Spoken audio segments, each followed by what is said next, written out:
Bom, você que viveu aquela época bacana, aquela época gostosa, aquela época que você podia sentir tudo que você queria sentir, estamos com ele, DJ, que com certeza fez parte da sua história e ainda faz parte da sua história.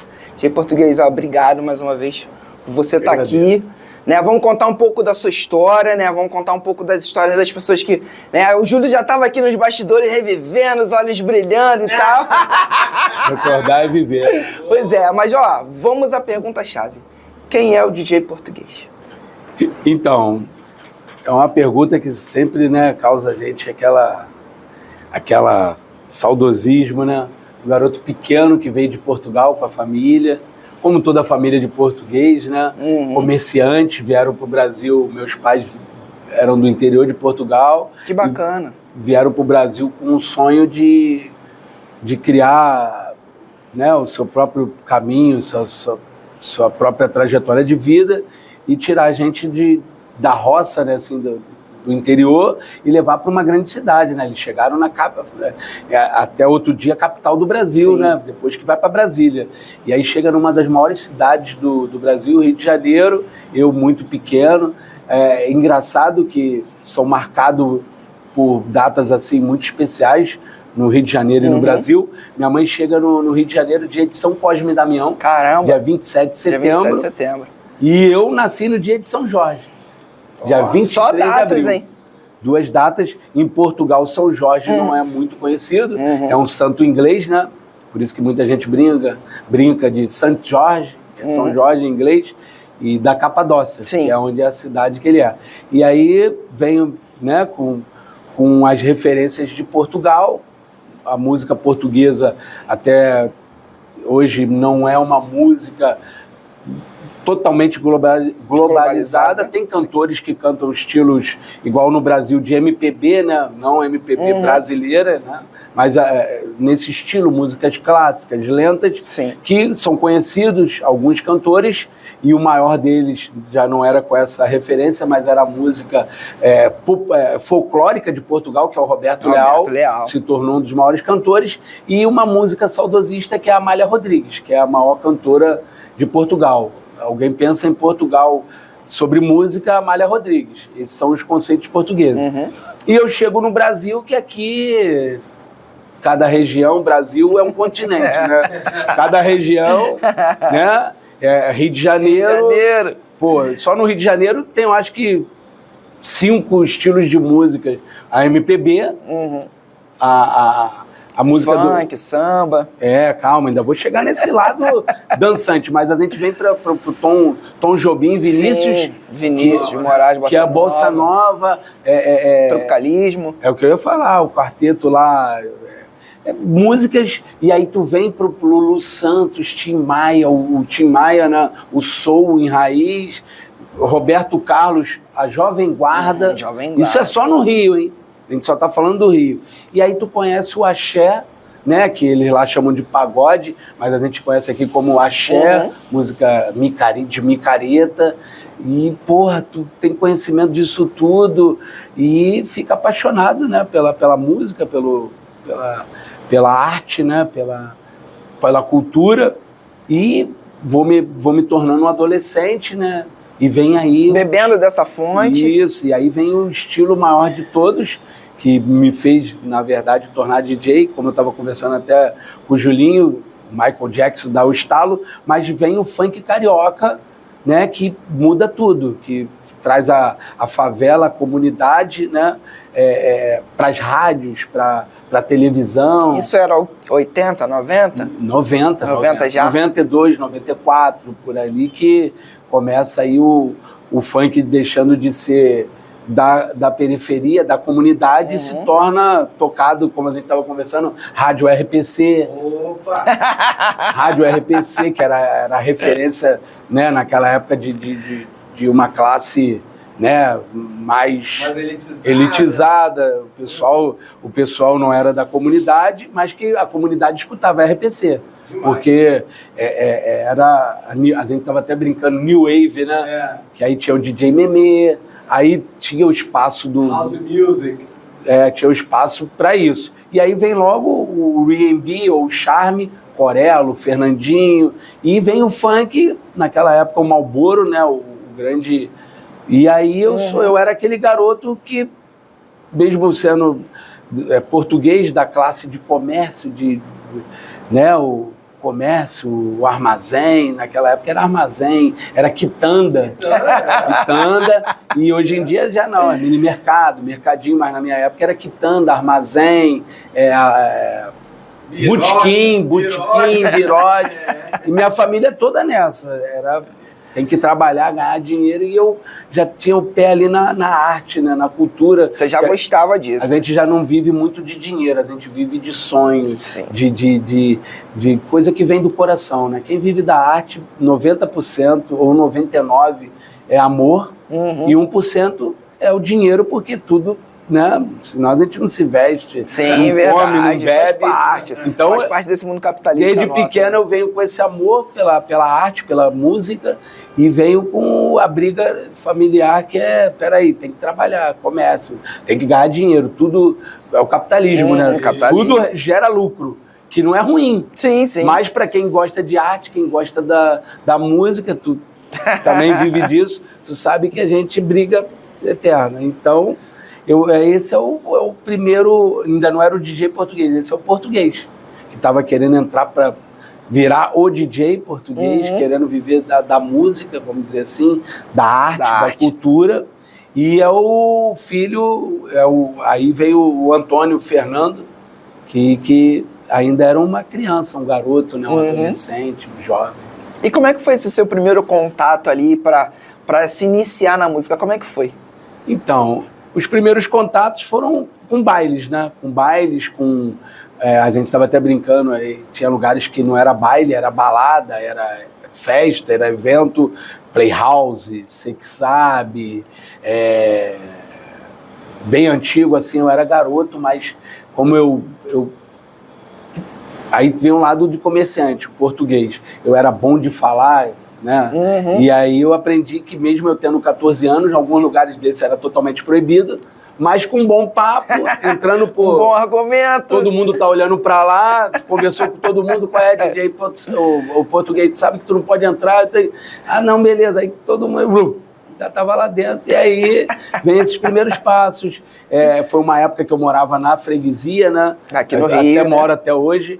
E aí eu morava em Jacarepaguá, mas meu pai montou um comércio em Piedade, ali perto, para quem conhece, Gama Filho, antigo Gama Filho, que agora já não existe mais, mas muito conhecido também pelo Pesos e Medidas, Padre Nóbrega.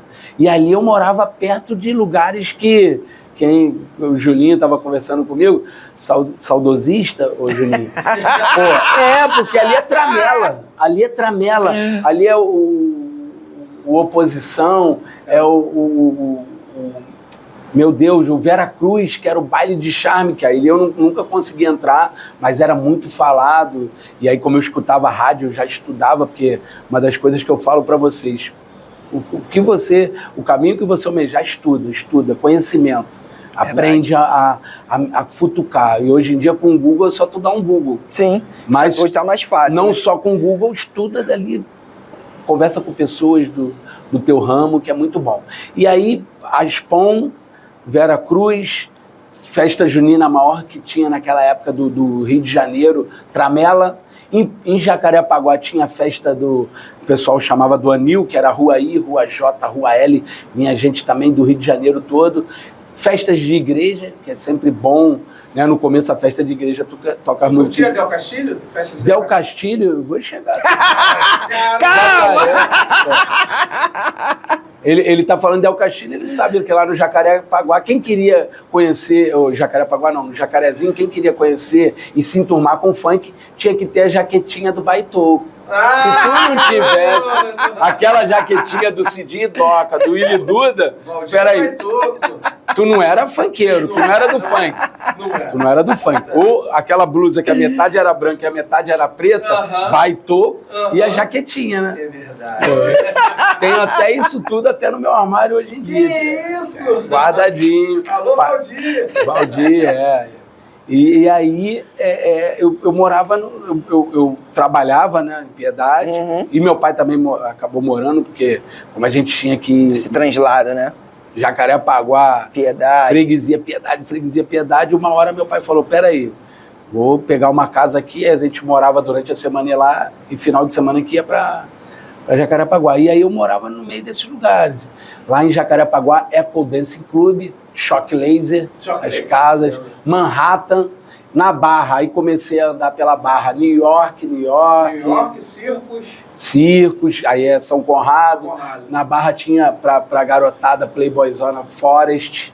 A Forest, que era ali em frente à praia. Mas aí era outro nível. Mas eu ali já... Aí, como eu te falei, aí o lado português, comerciante, eu já entrava em tudo. Com ou sem dinheiro. Com dinheiro. Claro que com dinheiro aí tu já entra direto. Sem dinheiro, caramba, quem é que produz? Quem é o amigo do amigo? Não existia Zap, não. Eu era o nosso grupo de amigos é o Zap. Sim. E aí, pô, caramba, eu tô afim de ir lá, tal. Pô, tô aprendendo a ser DJ, tenho disco. Celular não tirava foto, não tinha como tu falar, pô, tá vendo aqui, ó, tem esses discos aqui. Quando tinha. Se você não viveu essa época, não, busque saber. Tijolão não, ainda era o Teletrim, filho. Alguém te mandava mensagem. Não, tinha o tijolão. Né? Quem tinha dinheiro, quem tinha dinheiro. Mas que aí não era a maioria da galera. Que aí eu já tava indo pro ramo de festa, já tocava, tinha que ter um Teletrim, pô, quero te contratar. Aí eu e meu irmão, a gente monta a equipe de som e isso é um pouquinho mais à frente, né? Aí tinha que ter o Teletrim. Então, eu participei desses lugares começou vivenciando me antes levaram, de começar a tocar, né? O Oposição, então, ali era o meu, a gente estava até falando, um dos seguranças era o meu mestre de capoeira, que naquela época ele ainda era o Contramestre Brasil, capoeira regional, né? Do grupo AID, galera da capoeira que estiver acompanhando deve conhecer. E aí era isso. Aí era bom papo, diálogo e vou participando para aprender. E dessa sua frequência nos bailes foi onde surgiu o seu amor pela música? Sim.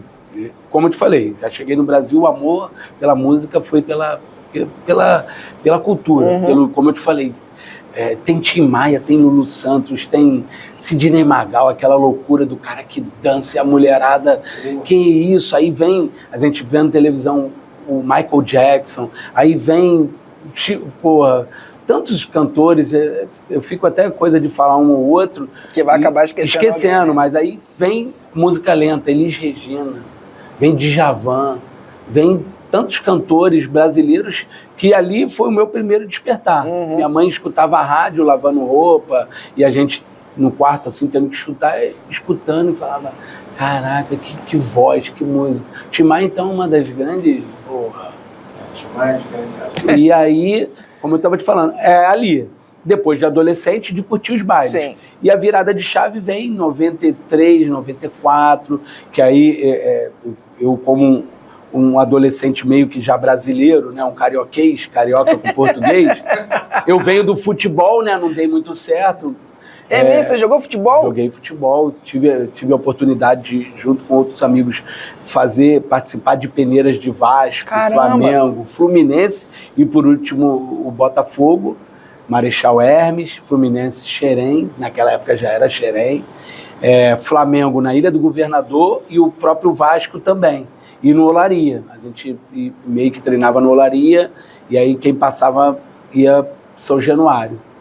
E aí fui parar no Canto do Rio, do nada, do Olaria pro Vasco, que foi o último grande clube, vai pro Canto do Rio e vamos para São Paulo. Fui eu e mais 5 amigos.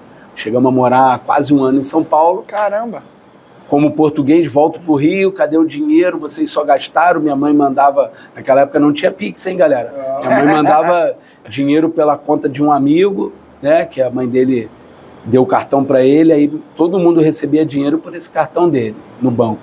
E aí a gente volta, cadê o dinheiro? Peraí, você tá com 16 anos, 15, 16 anos, sem dinheiro? Filho de português? Pô, é um vagabundo.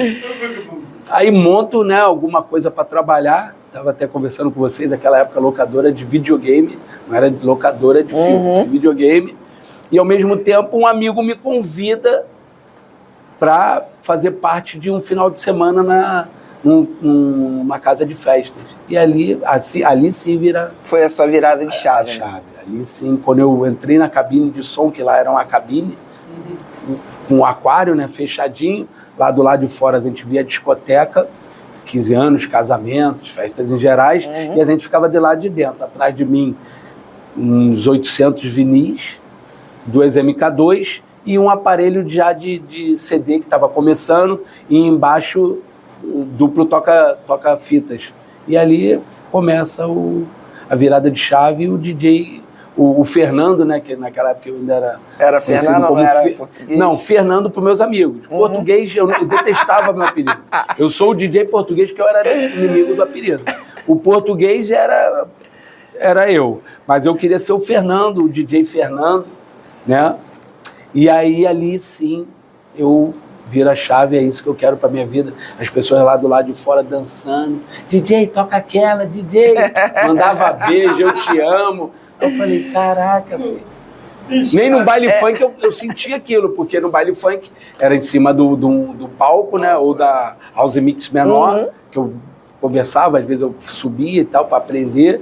Mas dentro da cabine, a pessoa lá do lado de fora, curtindo uma festa, aí eu falei, eu quero isso para o resto da minha vida. Como é que foi esse seu contato ali, você sendo protagonista, ali colocando as músicas para as pessoas se emocionarem, tocar, como é que foi isso para você? Então, Juninho, tô lá, né, eu nem expliquei como eu fui parar no salão. Esse amigo que tocava lá, pessoa que faz parte da minha vida, da minha história, o Denis, que tinha me chamado, né, o outro DJ Flavinho, que era o Flávio, foi pro quartel, tinha que ficar um tempo lá, né, e não ia poder participar no final de semana. Eu entendi no final de semana, mas era nos próximos finais de semana, porque ele ia ficar um tempo enclausurado no quartel. Só que eu nem me liguei isso, para mim era aquele final de semana e eu estava vivendo muito nervoso, muito ansioso, vivendo um sonho de vida de participar, mas não era só um final de semana. Aí fui lá nesse primeiro contato, era aquilo que eu queria da vida. No segundo também fui com ele. No terceiro, ele também foi chamado para o quartel. E aí no terceiro ele foi chamado para o quartel. No quarto participação minha no salão de festa, eu já tive que meio que tornar um DJ. Aí eu, como assim? Peraí, eu sou a rapa aqui, eu ainda estou aprendendo o que é BPM, o que é soltar a música, o que é não arranhar o disco. Ainda não comecei curso, ainda não estou lá no curso de DJ. E fui colocado, ele, não, DJ, mas aqui é 15 anos, tu só tem que soltar as músicas que eles já soltam, né? Essa conversa com o dono do salão, não com outro DJ. E vai dar tudo certo. Aí eu, não é assim. Aí chego pro Denis, quer dizer que tu vai ter que ir pro quartel? Ele, pô, esse final de... Não, eu acho que eu volto. Mas tem essa coisa de eu ir na quarta ou quinta e não vou voltar no sábado, tem que ficar lá, não sei o que. E o Flavinho ainda tá lá, os 3 meses. Faz isso comigo não, cara. 3 bailes, 1 mês, né? 3 finais de semana. O quarto, aí ele, pô, DJ. Mas é fácil. Vou separar aqui os discos, ó. Pista cheia, começo de baile, de festa, cerimonial. Tinha essa diferenciação, assim, essa separação? Que legal. Começo de festa, o charme, o hip hop, quer dizer, hoje em dia é hip hop. Naquela época era charme e R&B, né? Tu toca RB e charme para abrir a festa. Começou a festa, tu toca, vamos supor, dependendo da festa, né? Um casamento, 15 anos, música lenta mesmo. Whitney Houston, Mariah Carey. Naquela época tinha mais quem? Um George Michael. Que isso! Você emocionou agora, hein? É isso. É um 15 anos e um casamento. Passou disso, aí eu falei, até aí... Beleza. Play, stop, play, stop, stop, play, stop. Acabou uma, começa a outra... É música, não tem mixagem. O charme, o R&B tem mixagem. Caraca, Jesus, pelo amor de Deus, e não sei o quê, e pá. E aí, daqui a pouco, a agitação da pista de dança. Aí vai botando... músicas mais animadas. Até chegar o funk, que é o auge da festa. O funkão. E depois do funk ainda tinha uma coisa que 99% de DJ não gosta de fazer, cerimonial, que são músicas escolhidas para fazer uma cerimônia de 15 anos. Ou uma cerimônia, não de casamento, mas o brinde, a valsa, o brinde de casamento, E no 15 anos não, aí conta a história, a menina, o pai dá o anel, troca o sapatinho, tem essa loucura toda, e eu com 4 finais de semana. E aí ainda botei meu irmão nesse apuro comigo, já que ele era meu sócio em um monte de coisa, levei ainda meu irmão. E aí, meu querido, era isso aí. E aí fiz a primeira, no outro final de semana ele volta, mas no outro não, fiz a segunda, fiz um mês, fiz 2, aí vou para Madureira, começo a experiência num curso de DJ. Legal. Como eu estava falando aqui com o Adriano DJ e o Pigmeu, a equipe Live, com alguns professores lá, conheço o Catatal que vendia disco ali na estação de trem de Madureira, do lado do Mercadão. Eu conhecia muito o Mercadão, porque meu pai me levava, né? Filho de comerciante. Desde os 8 anos de idade eu tinha que acordar 4 horas da manhã com meu pai. O Mercadão, ou de Madureira ou do Ceasa. Mas aí, como às vezes era coisa menor, Madureira. E aí, Catatal, ali na linha do trem, aí conheço o Shopping São Luís, dos Peixinhos, o Gelo DJ, e o Ricardinho, começa a comprar minhas bolachas, meus vinis. E aí, sim, aí eu posso dizer que ali eu já conseguia misturar as músicas. Né, BPM, o que é BPM? Não, aí eu já sabia a batida por minuto. Pra você que não sabe, batida por minuto. O BPM. É o que hoje em dia a pessoa aperta lá, ó, e vai embora o BPM, aí só acertar, aperta ali, foi. Né? Nada. Na minha época era vinil, meu querido. Aí tu botava lá o fone e tinha que procurar, tá batendo quanto? Caramba, vamos. 102, 96, 130, música rápida, New Wave, vambora. E foi isso. Aí me apaixonei pela alegria. Eu acho que desde pequeno eu já gostava acho que a música te traz isso, a alegria. A música te deixa triste, sim, uma música lenta, de amor, e dependendo do que você está passando naquele momento, e como a música muda toda a tua vida. Tu toca claro. aqui